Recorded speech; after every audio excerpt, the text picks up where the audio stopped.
specials. Welcome to the Real Estate Reserve Podcast with your hosts, Jason Balin and Ian Horowitz.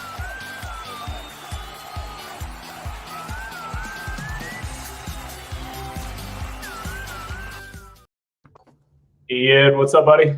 What's up, dude? Happy Friday to you. Yeah, man. What the heck's going on here? We going live everywhere? Heck yeah. So we got a great topic today. We have a really great guest that we're going to introduce here in a second. It's a topic that I really enjoy talking about, hearing about, being involved in inside my business, how to create a massive automated lead machine. We're going to have a lot of fun with this topic today. Anything related to marketing and lead gen in general, I'm really passionate about. I really like hearing other people's perspectives and other people's views on it. It's interesting. Too many real estate investors right now, and you know, we all know this. Too many real estate investors have been so contingent on just finding deals on MLS over the last few years, and it worked. The model worked, but we're not in the find deals on MLS world anymore, right? Hopefully that comes back in the future. We're just not. People have to get creative. People have to do whatever they got to do. They got to grind. There's deals out there. There's plenty of deals out there. I've been doing loans and some really good deals over the last few weeks and few months. But you got to have a lead machine. So we're going to bring up Stratton here in a second. We're not just going to talk about leads and automating your business. We got a lot of other fun stuff to talk about, but we are going to hopefully kind of start in that direction and kind of see where this conversation goes, right? Yeah, man, 100%. And there's a lot of stuff going on in the marketplace, and especially right now with coronavirus and things are getting changed, or wherever the heck we are in this pandemic, things are changing every day and evolving every day. And if you can have someone look at your leads and back your leads up, that's pretty cool too. Just a real quick note, there's been some Maryland, Baltimore City stuff that's changed on the evictions. You guys should look them up, check it out, regarding security deposits, late fees, and evictions in general. But let's jump right into it. I was at a conference a few weeks ago. I met some really awesome people. I just received a gift from one of the people that I met, Nick and Serena. Thank you. Now I can be the team mom. But I met Stratton there. He was there with his girlfriend, wife, Kalani. Real quiet, reserved. He was doing the 75 hard challenge, so he was staying away from the fire ring. And then the last night, we went real deep. He's got a really unique business, so let's bring him in and let's talk to Stratton. Stratton, how are you, buddy? What's going on, guys? Thanks for having me on. Absolutely. So let's just start from the beginning. Maybe just do a quick intro about yourself and kind of what you're up to these days. So my name's Stratton Brown. I am between Salt Lake City, Utah, and Fresno, California. I've been in real estate for about 4 years. I got into real estate because I thought I was going to make a fuck ton of money playing football in the NFL.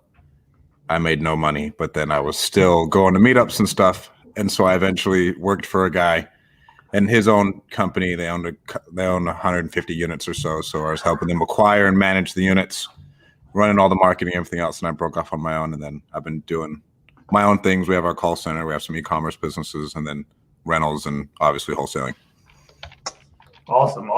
Yeah, let's talk about call magicians. Let's start with that. With this kind of lead machine that you could potentially have.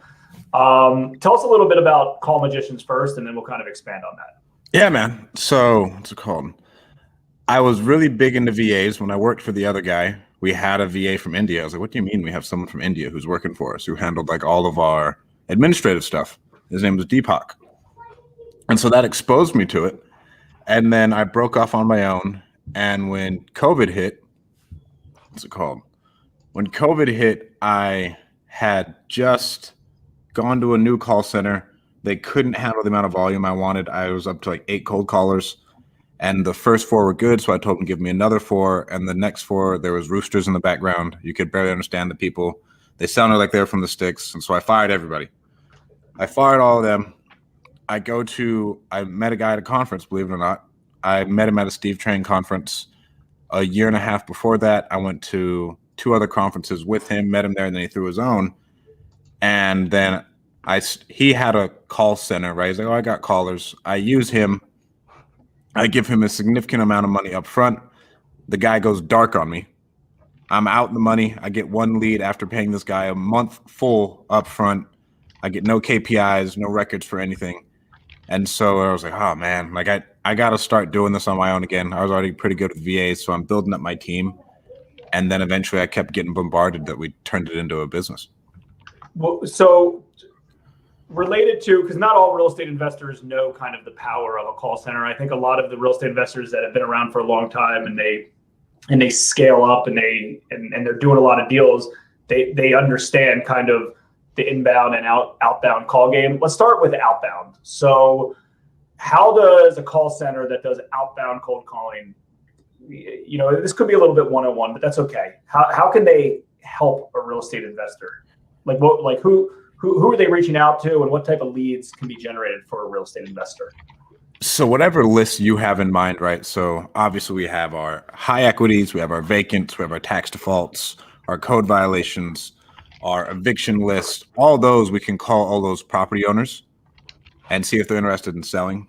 But the big thing that once you start getting to scale is the management of all of these people, right? To where when I had to build up my own 8 callers again, I have to listen to all those calls. I have to be able to coach up all those people. I have to be able to, they're people, right? So I have 8 different employees that I have to manage their home lives, all this other stuff, to where that's when the call centers really come in handy. That's where I started using them, because I didn't have time to do all that. That's another job in and of itself. And I just wanted to worry about talking to motivated leads and nothing else. Let someone else handle that. Yeah, no, that makes sense. And I think a lot of real estate, I guess real estate's kind of different than maybe some other businesses, or maybe because we're in it so much. But it's really easy to get tied up with always trying to find deals or always trying to operate your portfolio or whatever it is. And the power of leverage, it's interesting to see inside your business. You had the same problem trying to manage people and having those issues. Now, your call center, is it US based or is it out of country? No, we have about 70 employees in 4 different countries. Wow.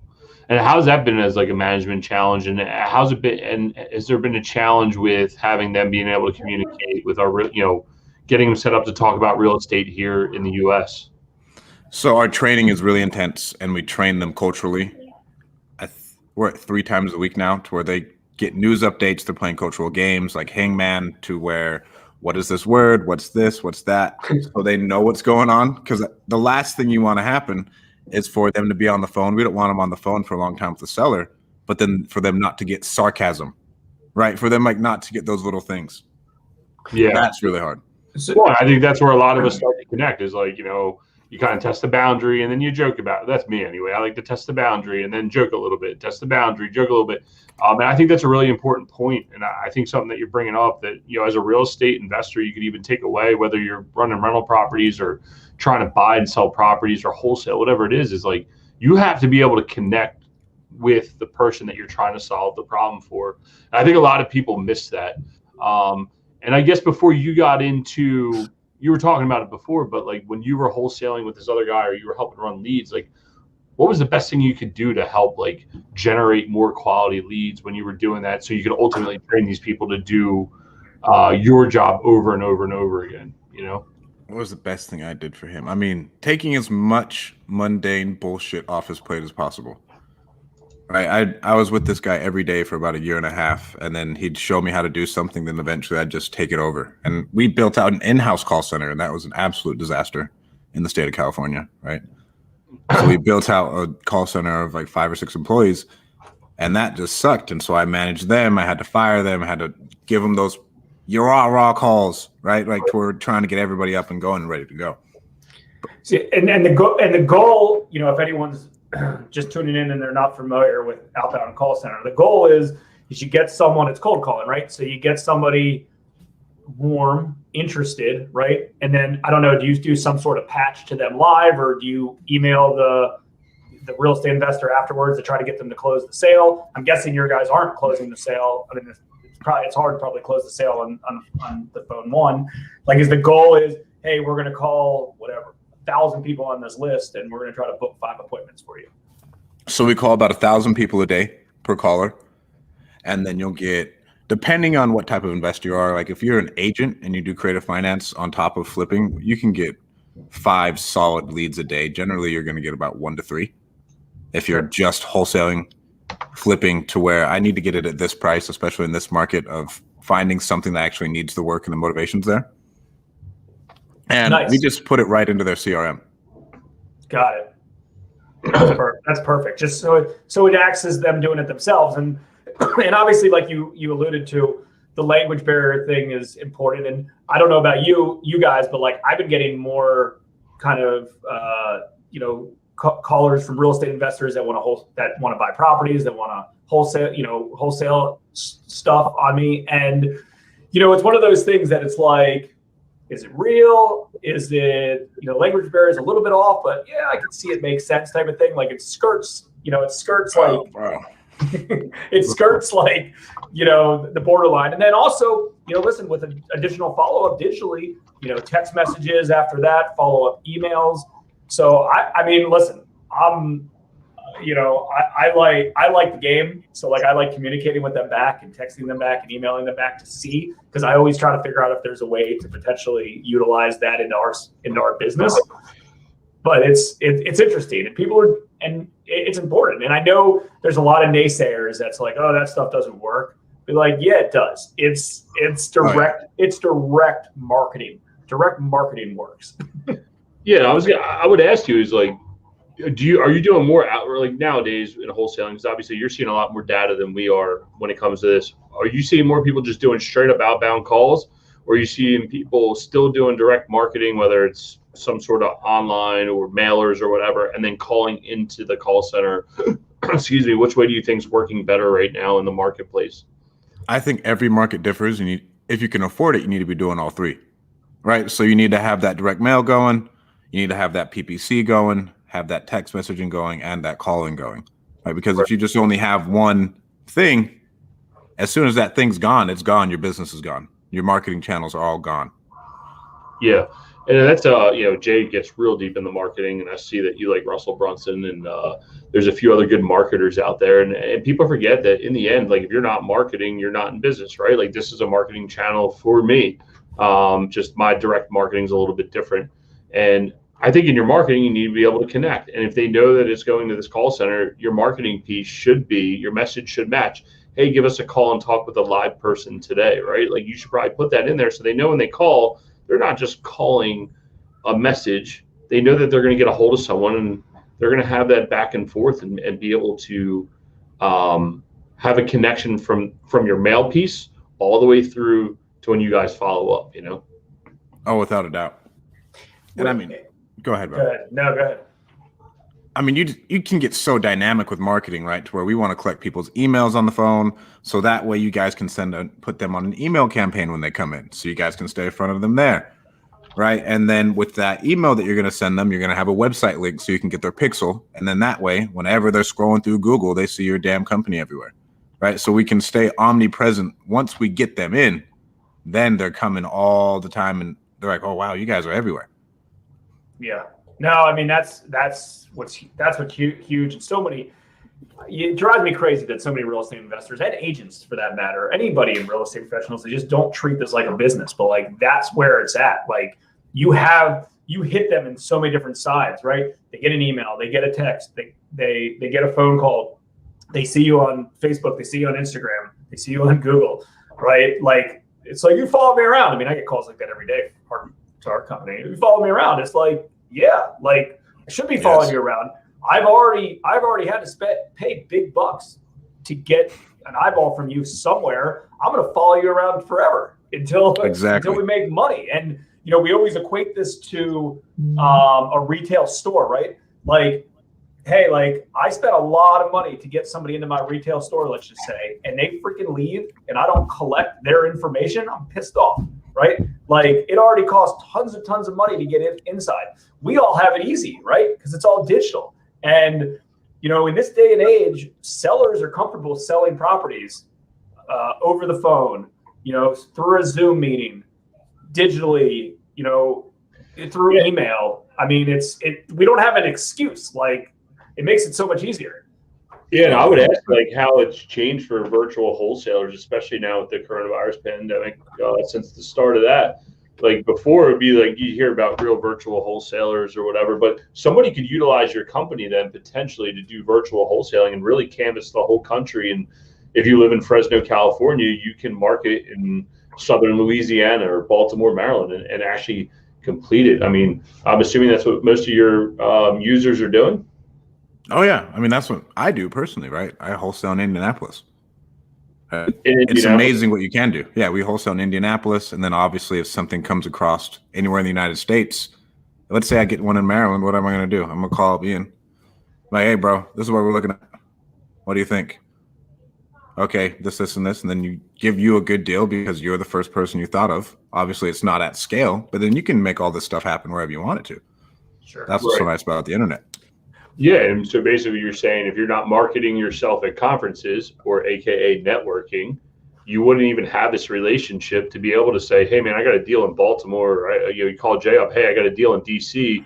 What do you know, right? Like if you don't put yourself out there, you can never do deals, right? Absolutely. So that's more on the outbound side. I'm guessing you guys also have it on the inbound side as well, right? Because most real estate investors, at least in the single family residential game, they're smaller companies, maybe one person, two people, maybe a business partner or one employee. So you don't necessarily have the time to answer phones and do stuff like that. Like, do you guys do the inbound stuff as well, where I can put an 800 number, I can put a localized number, and I know that around the clock someone will answer it. Exactly. That's what we're doing. We just picked up. We're working all of the COVID relief bill for Fresno County, where it's 24/7 for now inbound tenants. We handle inbound mail campaigns, and then we're going to hash out the self-storage game because I think there's a massive, massive need there.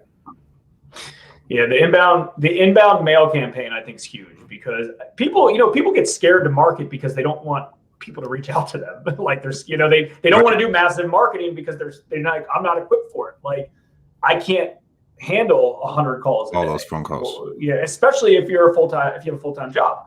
And a lot of real estate investors, at least in the single family space, do have full-time jobs and they invest in real estate on the side. So between your service, other automation tools and things like that, like there's just no excuse. Like you got to market to find opportunities.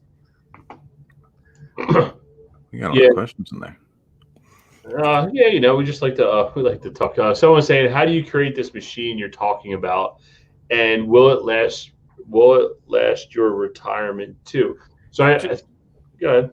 Yeah, like I guess he's saying how, or he or she is saying how is it set up, and like, will this thing last forever? And I mean, it obviously depends on kind of how you want to have this set up. Yeah. There's how you want to, call it a funnel, call it a lead machine, call it whatever. I mean, if one of you guys kind of wants to go through an example of how you see, just maybe a 101, lead magnet, or you would be set up for something like this. Right. I mean, for this, I like what Ken thinks, right? So he has a system put in place to where it'll work, and he's pretty much retired and he only does what he wants to do. So if you have the money to afford these systems and these automations, it can work forever, like into your retirement, as long as you have the right systems in place. So let's say you have a virtual assistant pulling the list and sending out all of your mail campaigns. And then you have a virtual assistant cold calling for you, and all those leads are being put into your CRM, and all of those inbound leads are also coming to that virtual assistant as well for him to qualify and then put those leads in that CRM as well. So that's one person who's going to handle all of that for you. And you have that system. You're going to have to show them how to do it. But then it's all a running machine now. Obviously, you have to pay to keep that machine running, but that machine is going. Yeah, this is a little bit what we talked about the other day, but I mean, just by that simple fact of taking all these things off your plate, and Jay talks about this a lot. He has this book called The Whiteboard Effect, and he would always tell me, man, just like write down all the stuff you don't want to do, and then just start crossing off the list and start hiring it out. But like now, you really start to see the power. Like when you're small and just starting out, I think it's really hard to see that vision of I need to get rid of these tasks. But as soon as you leverage money or time or your brain, whatever one works the best for you, you can really take yourself to another level. And this is what we started to talk about the other day is like, if you start to leverage these things out, you can do so much more. And then the question is, how much more do you want to do, right? Like, I think that's where you were kind of going on that, but you talk about the machine, we talk about momentum, and me and Jason talk a lot about momentum. Is like, once someone starts with you, and if you're providing a really good service, it's like, well, why would I stop? Why would you ever turn that machine off? It's generating capital and it's going. So exactly. Yeah. I think in general with most marketing campaigns, like when we started, for instance, well, actually, this was pre-social on a lot of our stuff, but like, our first marketing campaign, was, and then you could take, outbound, for the purpose of this, we can take outbound calling out for right now, but the first marketing campaign was Google AdWords, right? 2007 created a Google AdWords account, right? And, everyone now is like, of course, like blah, blah, blah, blah, but like that was new, right? We learned it. We executed on it, we continued to implement it on it, and then we continued to automate it, right? And then I don't want to say it runs itself, but it runs, right? There's 100 different 1,000 different, marketing machines that you can create, but it runs itself. Cool. Okay. Well, what's next? All right, let's go get one of those digital cameras and build out some videos because, this is pre-iPhone as well, right? Then it was like, cool, let's consistently, put a video up every week. Well, you know what? Shit, time goes by a lot quicker than I think people think, right? You start doing a video a week and then before you know it, have a dozen or 100 or 1,000. And then what's next? Let's start collecting email addresses. And let's start emailing out, right? And your email list overnight, within a few years, 10,000, 20,000, 30,000, 100,000 people. Like, it just adds up, right? And that's the game plan. That's these marketing machines. Then, you equate this to outbound calling. It's like, cool. Well, you know what? I want to target, because I have a smaller budget, I want to target Columbia, Maryland, right? And maybe there's 400 people that fit this, high equity or whatever, right? I automate it. Doesn't cost a lot of money. Stratton's company does the outbound calling. Then it's like, wow, this is working. I'm getting some good leads. Now I'm going to expand.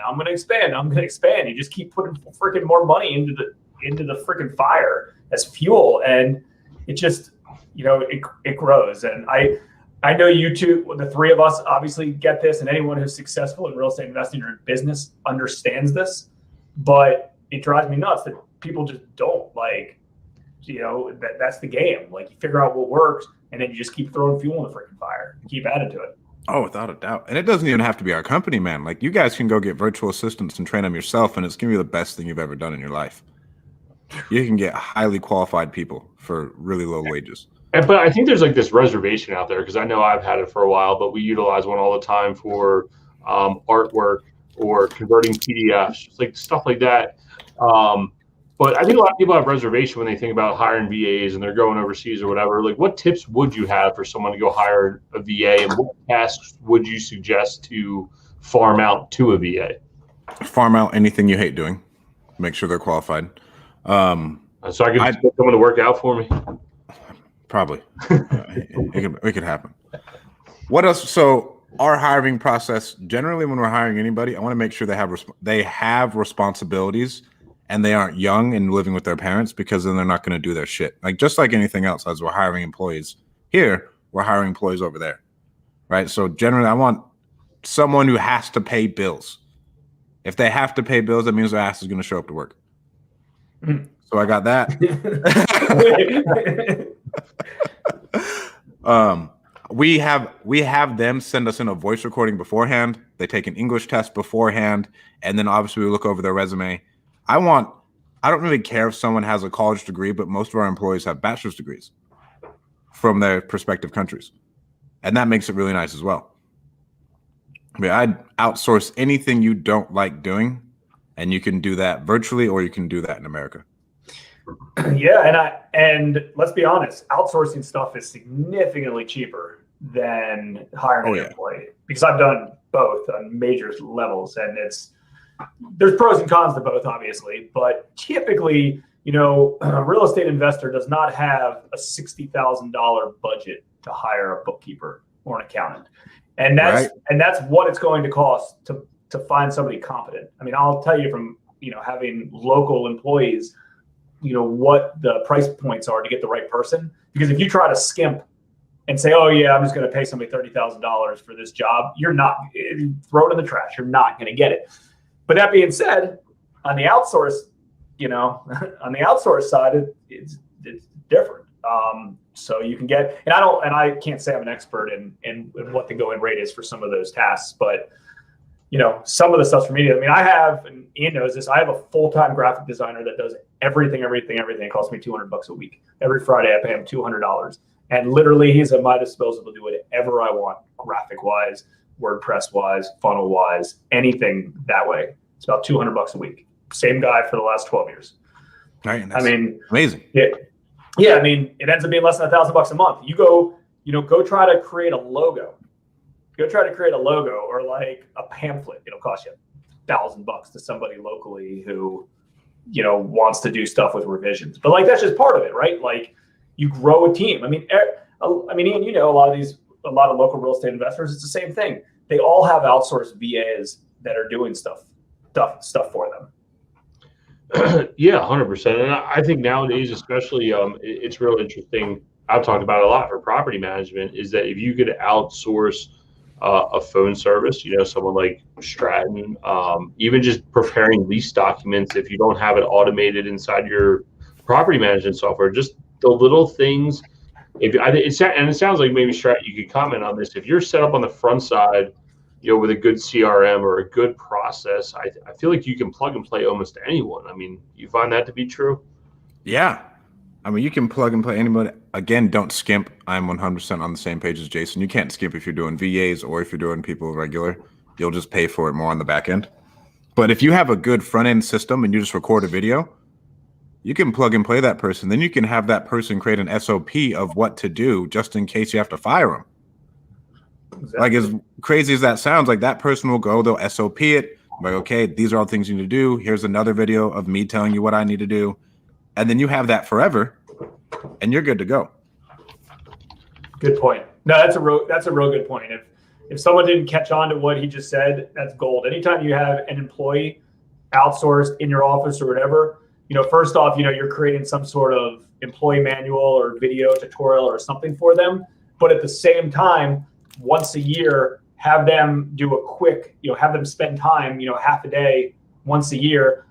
This is my checklist of everything I do and how I do it, right? You do it. You obviously utilize that for quality control to make sure they're not missing anything, but you can utilize that as well to use as, the fresh manual, because things change, obviously. So if they quit, they get fired, whatever happens, now you're not stuck on like, oh shit, like I can't ever get rid of them. I don't know what the heck they do. Right. You don't know what they do. And people get really scared, and people are stuck with the wrong person for a long period of time because they're scared. Oh, now this falls on me, or I don't know how to do it. So that's a good point. Yeah, and hey guys, this video is for you. So if you have any questions and you want to pop them in the comments, or if you have a real deep question, we'll gladly send you the link. You can pop on here. Stratton will be here for a little bit longer. You said, I think we've talked a lot about how to market for deals, and I'm assuming in your marketing for deals, you've started to build a real estate portfolio. What does your real estate portfolio look like today, and where do you see that going? No, man, I bought 3 rentals last year. That's all right. That was my first experience with that. We did them all creative finance. So we bought them all subject to, wrapped 2 of them, and lease optioned 1 and collected like $60,000 total in down payments. So that was pretty cool. All no money out of pocket. That was fun. Well, and I guess that's the advantage of you seeing all these leads coming through the door. And it's funny, me and Jason talk about it all the time, is like, you would think realtors would be the best real estate investors because they see so many deals. So many. It's not the case though, and it's interesting. But I guess when you start seeing all these deals and you see what people are doing creatively throughout the country, it gives you more options. It gives you more tools in your war chest to go out and kill more deals, right? So, and are those properties local to you? Yeah, all 3 of them are local to me. So we got one in Fresno, one in a city called Lemoore, and then one that's about an hour and a half away in Bakersfield. Nice. What do you think your game plan is with rentals, fix and flips, whatever, moving forward? Do you like that business model, or no? Yeah. No. What Jason. Yeah. I'm not the best owner of real estate. I'm great at the finance side of it, but I don't personally. I'm not great at executing on the ownership of stuff. I'll be happy to give my funds to Ian and be like, hey, Ian, let's partner on this thing. You do all the work. I'll put up all the capital. Let's just go do it. Exactly. Yeah, I'm not. The single family is like, the notes are cool, but one of the lease option one has been an absolute pain in my ass for not enough money that makes a difference in your life cash flow wise, right? Like as you start stacking them, it's fun, but then that's why we're at the self-storage thing to see, okay, what's this all about?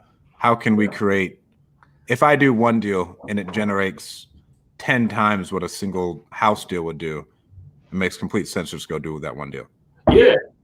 Oh, sorry. I was going to say, I mean, just you being there, even at that conference, right? Like, sorry, I don't want to get too far off topic because I know Jay's probably going to say something really good, but you just go to that conference, you found another piece to your business that you're able to plug and play and grow your own personal business potentially as an ancillary service to that industry. But yes, storage provides some interesting advantages over single family real estate. Yeah, I mean, different strokes for different folks, right? Different people like different things. I mean, working with a lot of real estate investors, I know a lot of really good real estate investors. They're passionate about what they do. They're good at what they do. They're happy to get their hands dirty. And if you're a good real estate investor, you will typically make a lot more money investing in real estate than you will on the lending side or the real estate agent side or the service provider side. Like, it's just, if you're good at it, there's just more opportunity to do that. Let's go through this question real quick, because this is kind of a good one. What CRM software do you recommend? And I've got a few in mind. If someone else wants to jump in first and, thoughts they have. Podio, it's free. It's super easy to use. You can go to get a free real estate investor pack. And I use that for my first year and a half in business. I think free Podio is amazing. Just don't go too deep into the weeds. Yeah, I think for wholesaling, there's a few guys out there that have built some deep stuff out. Investor Fuse, Dan Schwartz is one of our friends. We've had him on here. Yeah, Dan's a good guy.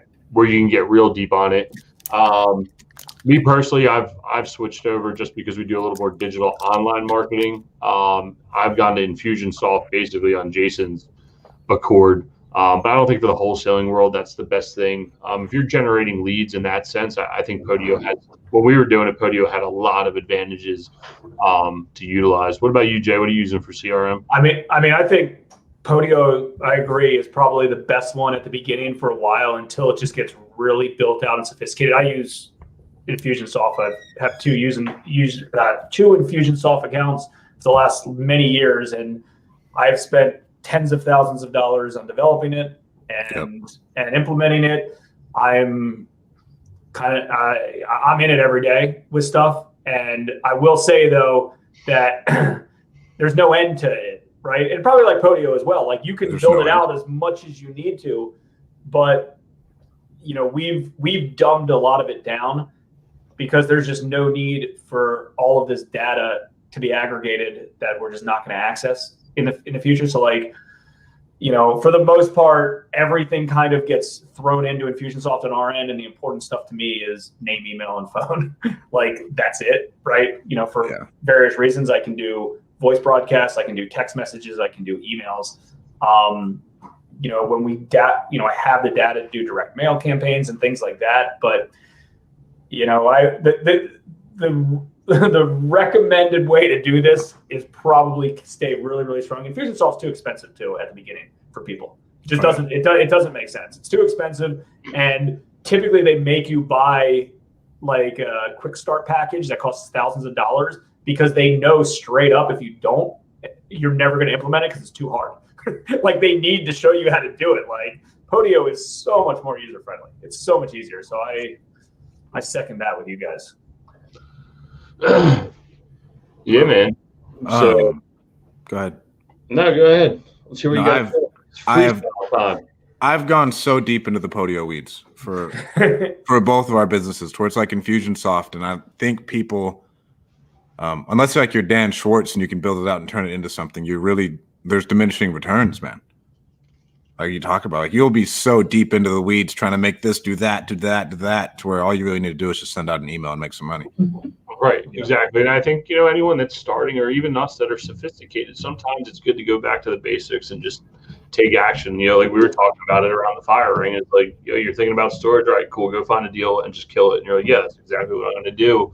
And then I think as you start to get sophistication, we're all like, well, what about this or what about that? Me and Jay were just on a call with a SEC attorney, and it's like, well, maybe. And then we're like, no, just keep it simple, And I think some people need to watch out for all the red tape, especially you California boys. You guys got red tape when it comes to a lot of stuff. So, true. Well, then again, we're in Maryland, so it's not much better. But it's the coast. They got all the fun stuff. You got a whole shelf of books back there, man. What's the latest read, or what's your favorite read? Right now I'm reading Principles again by Ray Dalio. Okay. I think I need to develop those principles in my life just to make my decision-making process so much easier. Because I find myself sitting and thinking for too long, to where the more decisive I am, the more money we can make. Or like the decision's not that important. I'm waiting too long on it. So if I would have made it, went and fucked up, made the mistake, then we can just go back and fix it instead of me just spinning my wheels forever. Yeah, and you have a very interesting technique to reading books, if you don't mind sharing. Oh, yeah. So I will go buy the book, and then I'll buy it on Audible, and I'll turn it on Audible at about 2.3 speed, and I'll read it while it's playing in my ear, and I'll highlight and notate as I go. Yeah, Russell Brunson style. I like that. I know Russell talks about that as well. When we were reading Atlas Shrugged, that's how I was going to do that, because it's 62 hours. Oh, man. We just finished it. Ian and I just finished that. It took us 2 months. We did it together. What book is it? Atlas Shrugged. It's an older book, and it's I guess technically. If you follow Russell and listen to his podcast, he talks about it a lot. And he did it. Okay. I don't know how long I like I like your model of that 2.3 speed or whatever, however you have it set up. Two times, or 230%. I typically listen to books while I walk. Like it's first thing in the morning, wake up like around 6:30 or whatever, and I literally just like roll out, put a jacket on depending on the temperature, and put my earbuds in, and I usually get close to an hour. So like I fly through books because I can do typically a book a week or a little bit, which is good. And I mean you can fly through a lot more than that, but then you got to sit and look at it at the same time. So I do both. Yeah, I'll do both. So usually Atlas Shrugged, I was at to 150% speed. I can't usually get past that. Obviously, if you're reading it as well, I can't usually get past 150%. Like the current one, what was it, Bitcoin Billionaires? I was at like 1.3 or something like that. But that guy was a fast talker. Yeah, exactly. If you're a fast talker, when I did Russell Brunson's, what's it called? I had to do Traffic Secrets. I had to be normal because he talks so damn fast. So I like slow talkers, so I can get through them quicker. Yeah, man, that's that. And once you start doing that, you can't slow down. Like that's the crazy part. Because now on YouTube, every time I'm like 2x, like come on, man, talk. Like yeah, it's amazing how much more content you can consume. And I honestly wonder, you're seeing more stuff. Maybe you can learn more stuff. What's your go-to podcast right now? I wish Ed Milet put out more solo stuff. Yeah. We all just did the same episode from Andy Frisella. I love Real AF. Yeah. What else am I listening to? Real AF. Brad Lee. I picked up on some of his stuff. I like who he's been bringing on because it's a lot more entrepreneurship based. To where I think if you get too pigeonholed into the real estate thing, if you think about real estate as just as real estate instead of a business, you're doing yourself a disservice. Amen. Yeah, and that's why I listen to How I Built This by Guy Raz. It's NPR.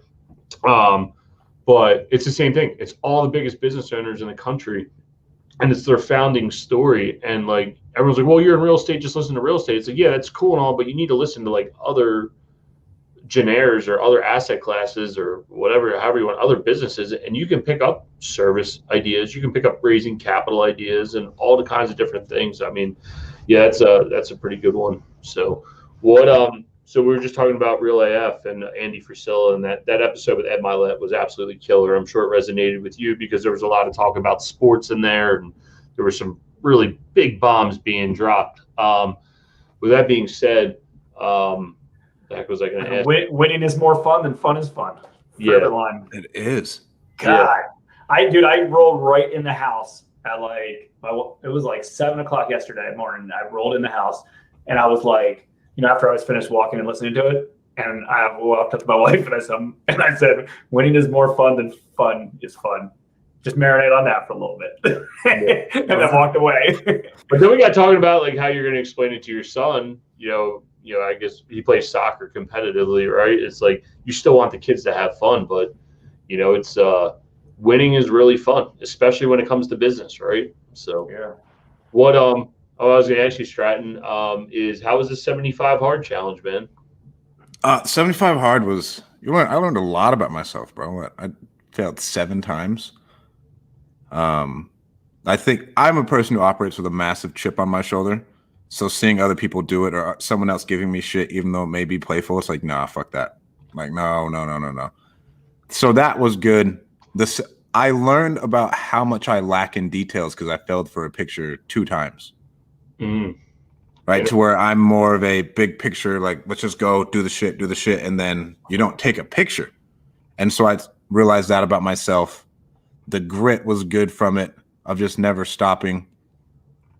And then sitting down and reading, because I used to only do audio, but doing this sitting down and reading I've pulled out more than just the audiobooks, significantly more. And that's why I'm going back and rereading all these books. And I'll still do books on tape while I'm doing other things. But the actual sitting down and reading and notating has been massive for me. I believe that.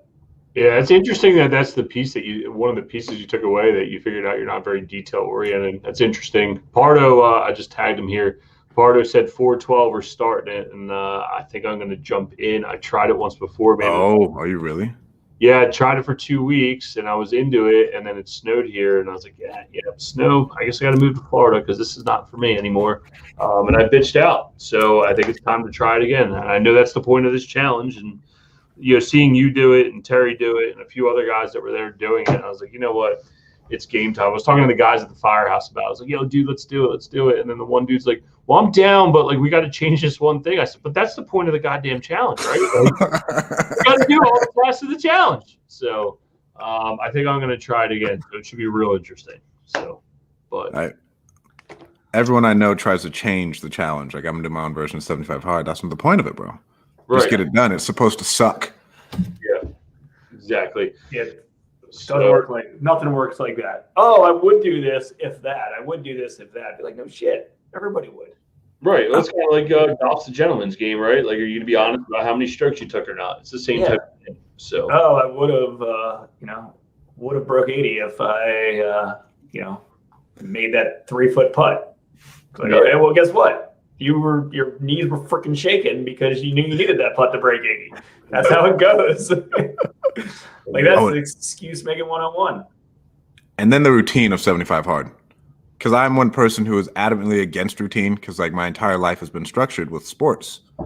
And so I just like to wake up and go and do my thing to where now like my morning routine is really big and planning out and getting all those things in and being able to track it. And I felt better and I felt more in control. Because I feel like one thing as an entrepreneur, sometimes you feel really out of control.